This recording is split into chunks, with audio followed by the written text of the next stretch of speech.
What is the purpose of them doing that? Why did they do that? Sacrifice their life for peace? Is that right? Peace? Yes. They have sacrificed their life for peace. And they have done that. We are grateful that we didn't have to go through all that. Is that right? And now they have sacrificed their life and they have done that for all of us here to have a peaceful life. And here today again, our Buddhist monk, we walk to remind you their message.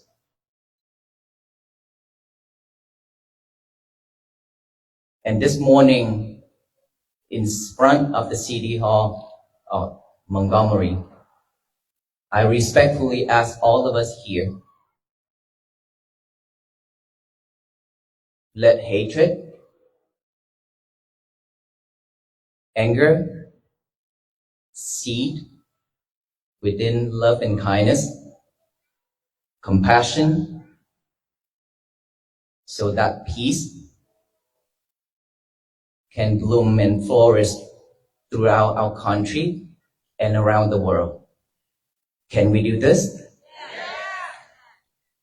That is how we pay gratitude to all those people who have sacrificed their life.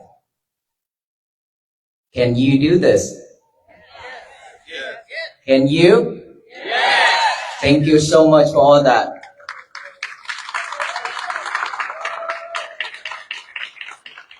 Like I have talked about this several times, peace and happiness is always with us. But we always too busy chasing the outside world and materialities. And that is the reason why we've forgotten it. We let peace and happiness sleep for so long. And our message we brought here to share with you all is to let you know that just pause a moment, look within, then open that box. Free peace and happiness. Awaken them. Don't let them continue sleeping, because we will have a longer sleep after we die. We don't need to waste time that way. And the reason why we are suffering so much in life is because we are not mindful on our verbal, action, and thinking mentally. That's why when something happens to our life, we always react so quickly. And the more we react, the suffer we are. We cannot control our mind. We cannot control our speech, our action. And that is the reason why we suffer. We have full of anger and hatred. Today you have promised us and promised yourself that let hatred and anger cease within loving kindness and compassion already. And so we have to do something to support that. A lot of you might have heard it already online, but I would love to say that again, to repeat it. Every day when we wake up, our mind is fresh and pure. If we don't plant a good seed, a wholesome seed into that mind, then our mind will pick up all the trash in our past to chew it over and over, which is all the bad habits, all the things that we are not happy with. We will chew it over and over. So that we have to let our mind have a purpose of living. in that day by waking up. Last night I shared with the 5 seconds of living. When we wake up, most of us snooze the alarm when the alarm goes off. And then the bed will grow arms and legs to pull us down. We die in bed. So now, from now on, every time when the alarm goes off, if your mind thinking that it's too cold, it's warm in here, then please give yourself only 5 seconds to live by counting 5, 4, 3, 2, 1, and get up. If you wasted your 5 seconds, you wasted your whole life.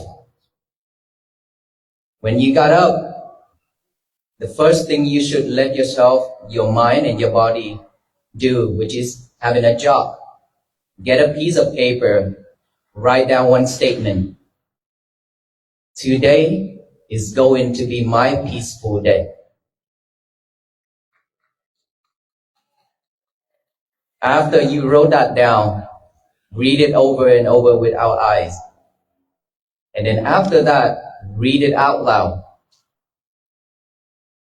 To tell the universe that today is going to be my peaceful day and no one can mess it up except me. Right? Only us can mess it up, no one else. If we don't take it, when people say something or do something to us, we don't take it, it belongs to them. We just have to live peacefully that way. And throughout the day, please be mindful on every little thing that we do. One task at a time. Do one thing at a time, not multitask. And be mindful with what you do. When you eat, just aware of eating. When you washing dishes, cooking, just one thing. Pay fully attention to it. No sidetrack. Can we all do this? If we can do this throughout our day, that is going to be our peaceful day. And at nighttime before we go to bed, please sit back straight and rewind it. Your whole day, what have you done? Have you said anything hurtfully to anyone or done something that hurtful to anyone? If you did, then please promise yourself that tomorrow you will fix that problem and then go to bed without checking on the phone. Okay? The phone is what I said, your lovers. So don't live with your lovers too much before you go to bed.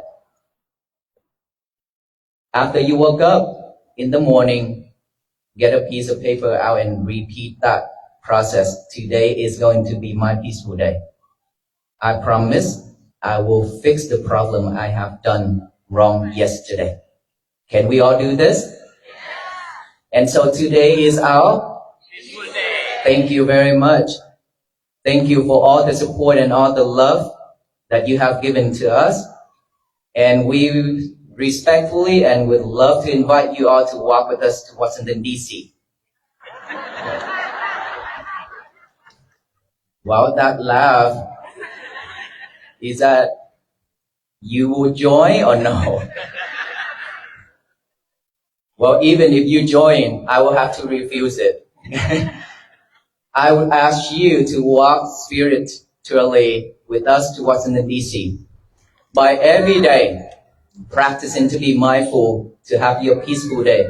If all of us here can have a peaceful and happy day, means our family, our neighbors, our society, our city, our state, our country, and the whole world will be at peace.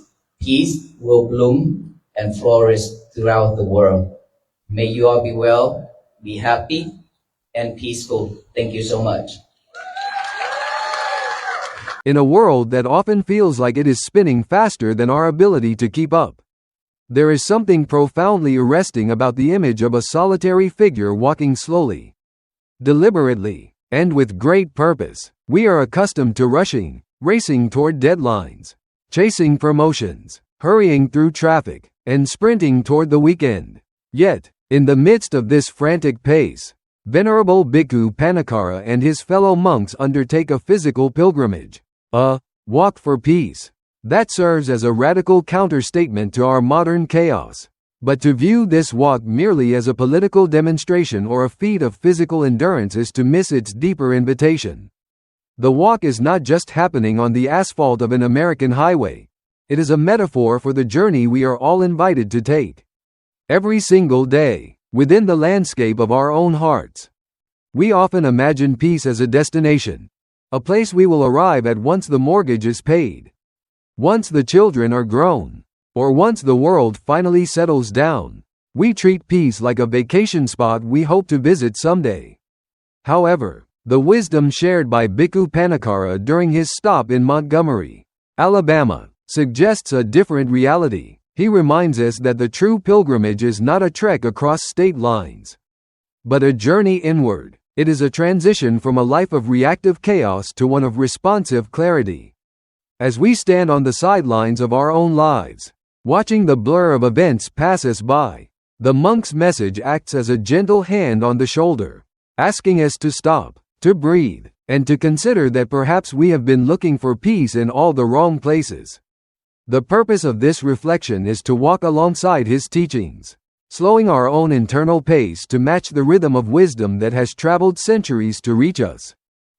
To understand the weight of this inner journey, we must first acknowledge the ground upon which we stand. Speaking in the shadow of Montgomery's history, a city etched into the American consciousness as a battleground for civil rights, Bhikkhu Panikkara begins by honoring sacrifice. He speaks of those who gave their lives so that we might live in a more harmonious society, acknowledging that the relative freedoms we enjoy today were purchased with the courage of those who came before us.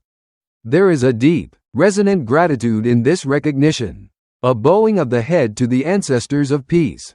However, he quickly pivots from historical gratitude to present-day responsibility.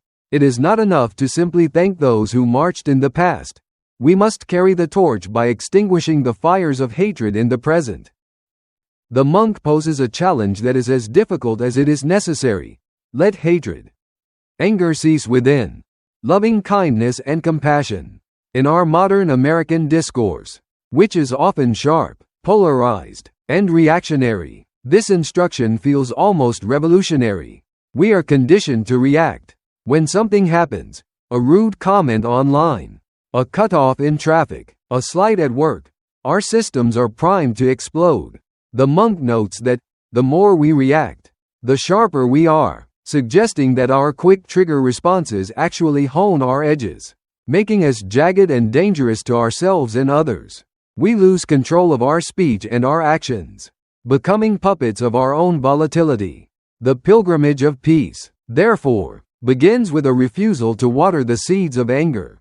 It requires a kind of internal gardening where we consciously decide that the soil of our minds is too precious to grow weeds of resentment. This isn't about suppressing emotion or pretending everything is fine. It is about recognizing that a reactive mind is a suffering mind. By slowing down the gap between stimulus and response, we honor the sacrifices of the past not with slogans, but with the quiet dignity of our own emotional self-mastery. Yet, why is this self-mastery so elusive? Why do we find it so hard to maintain a state of calm? Bhikkhu Panikkara diagnoses the human condition with gentle precision. We have let peace and happiness sleep for so long. He observes that we are perpetually too busy chasing the outside world and materialities. This is a mirror held up to the American soul. We are a culture of chasers. We chase the upgrade, the newer car, the better phone, the validation of strangers. We have bought into the collective illusion that satisfaction is an external object to be acquired, rather than an internal state to be uncovered. We treat happiness like a package we are waiting for Amazon to deliver. checking the tracking number repeatedly, frustrated by the delay. The monk's insight flips this narrative entirely. He tells us that the box has already arrived. In fact, it has been sitting in the living room of our hearts for years, gathering dust. Peace and happiness is always with us, he asserts. The problem is not absence, it is amnesia. We have forgotten where we put the key. We have become so enamored with the wrapping paper of life, the shiny distractions, the noise, the status, that we ignore the gift inside. To open that box requires a shift in focus. It demands that we stop running long enough to realize we are already home. This is the tragic comedy of the human experience. We run ourselves into the ground looking for something we already possess. The walk for peace is ultimately a walk away from the illusion of lack and toward the reality of abundance. It is a reminder that we do not need to import peace from a monastery or a retreat center. We simply need to wake it up. The dormant potential for a serene life is resting within us, waiting for us to stop the frantic chase and gently shake it awake. But how do we wake it up? Philosophy is beautiful, but life is lived in the gritty details of the early morning. Bhikkhu Panikkara moves from the abstract to the intensely practical, focusing on the most pivotal moment of our day, the first few seconds after the alarm rings. We all know the struggle. The alarm blares, and immediately, a negotiation begins. The bed feels warm, the room feels cold, and the weight of the coming day feels heavy. The monk humorously describes the bed as having grown arms and legs to pull us down. It is a relatable image, the gravitational pull of the comfort zone. When we succumb to the snooze button, we are essentially starting our day with a defeat. We are choosing unconsciousness over consciousness, delay over action. To combat this, he offers a technique that is deceptively simple, the 5-second rule. He instructs us to count down, 5, 4, 3, 2, 1, and then physically move. This countdown is not just a trick, it is a neurological interrupt. It breaks the loop of hesitation. It serves as a micro-declaration of independence from our own lethargy. If you wasted your 5 seconds, you wasted your whole life, he says. While this may sound hyperbolic, there is a profound truth nested within it. How we do anything is how we do everything. If we cannot master the first 5 seconds of the day, how can we hope to master the complex emotional challenges of the afternoon? Once we are vertical, having won the battle against the sheets, the monk prescribes a specific ritual to set the trajectory for the hours ahead. He asks us to write down a single, powerful statement. Today is going to be my peaceful day. This is not merely positive thinking or a fluffy affirmation. It is a binding contract with oneself. In a culture that often emphasizes victimhood, where we blame the traffic, the boss, the weather, or the news for our bad moods, this practice restores radical agency. By reading this statement, first silently and then out loud to the universe, we are claiming ownership of our emotional landscape. We are acknowledging that peace is a decision, not a weather pattern. The monk reminds us, no one can mess it up except me. This is empowering, but it is also terrifying because it removes our excuses. If someone cuts us off or speaks harshly, and we lose our peace, we have broken our own vow. We have allowed an external event to trespass on our internal sanctuary. The morning script serves as a shield we carry into the world, reminding us that while we cannot control what happens to us, we have absolute sovereignty over how we receive it. We decide, before the chaos begins, that we will not take the negativity offered by others. It belongs to them, not us. Armed with this intention, we step into the friction of the day. This is where the rubber meets the road. It is easy to be peaceful in a quiet bedroom. It is much harder to be peaceful in a bustling kitchen or a frantic office. Here, Bhikkhu Panikkara targets one of the most pervasive myths of modern productivity: multitasking. We wear our ability to do 3 things at once like a badge of honor. We eat while checking emails. We talk on the phone while folding laundry. We plan dinner while driving. We are everywhere, And therefore, we are nowhere. The monk's advice cuts through this scattered existence with the precision of a laser. Do one thing at a time. When we eat, we should just eat. When we wash dishes, we should just wash dishes. This sounds almost banal, yet it is the height of spiritual practice. To be fully present with a dirty plate, to feel the warmth of the water, the texture of the sponge, and the rhythm of the scrubbing, is to reclaim the sanctity of the ordinary. Suffering often arises because our bodies are in one place while our minds are in another. We are washing a bowl, but our mind is fighting with a coworker from yesterday or worrying about a bill due tomorrow. This dislocation creates a subtle, humming anxiety. By bringing our full attention back to the single task at hand, no matter how mundane, we reintegrate ourselves. We stop the energy leaks. The peaceful day the monk speaks of is not a day without work or stress. It is a day where we move through our tasks with a unified mind, treating every small action as a bead on a rosary, handled with care and reverence. This single tasking is the practical application of the morning's vow.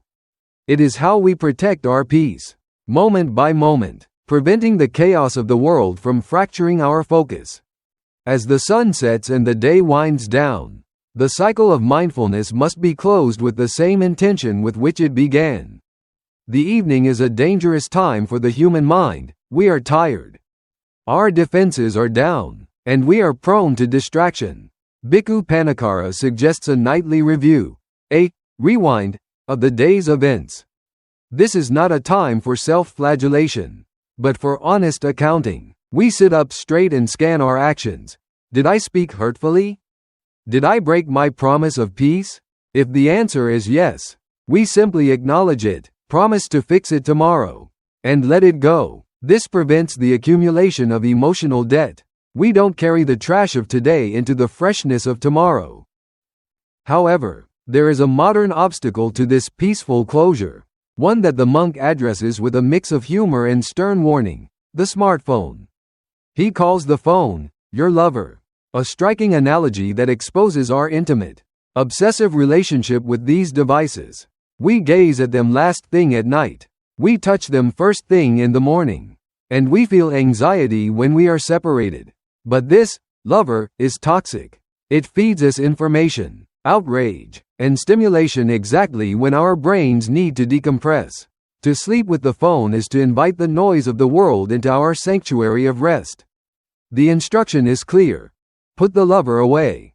Go to bed with your own mind, cleared and ready for rest. By disconnecting from the digital world, we reconnect with the rhythms of our own biology. We protect our sleep, which is the foundation of our ability to wake up the next day and start the cycle of the 5-second rule all over again. Ultimately, this daily practice, this waking, affirming, single tasking, and reviewing, is not just about personal self-improvement. It is not self-help in a vacuum. The monk's final message expands the aperture of our understanding, linking our private peace to global harmony. He invites us to walk spiritually with him to Washington, D.C. Most of us cannot leave our jobs and families to walk the highways of America. But we can all participate in the spiritual march. When he asks, can we do this? He is asking if we are willing to be the cells of peace in the body of the nation. The logic is irrefutable. A peaceful country is made of peaceful states. Peaceful states are made of peaceful communities. Peaceful communities are made of peaceful families. And peaceful families are made of peaceful individuals. There is no top-down decree that can legislate harmony into existence. It bubbles up from the bottom, from the quiet resolve of ordinary people to live non-reactive, compassionate lives. When we manage to have a peaceful day, when we refuse to honk the horn in anger, when we listen to a partner without interrupting, when we wash a dish with mindfulness, we are contributing to the global reservoir of peace. We are voting for the kind of world we want to live in. Not with a ballot, but with our breath and our attention. So, the pilgrimage is not miles away, it is here. The walk for peace is happening right now. In the way you put down this essay. In the way you greet the next person you see. and in the way you choose to breathe through the next frustration. The monk has given us the map, but we must take the steps. The peace we are looking for is already walking beside us, waiting for us to notice, to open the box, and to finally, truly, live.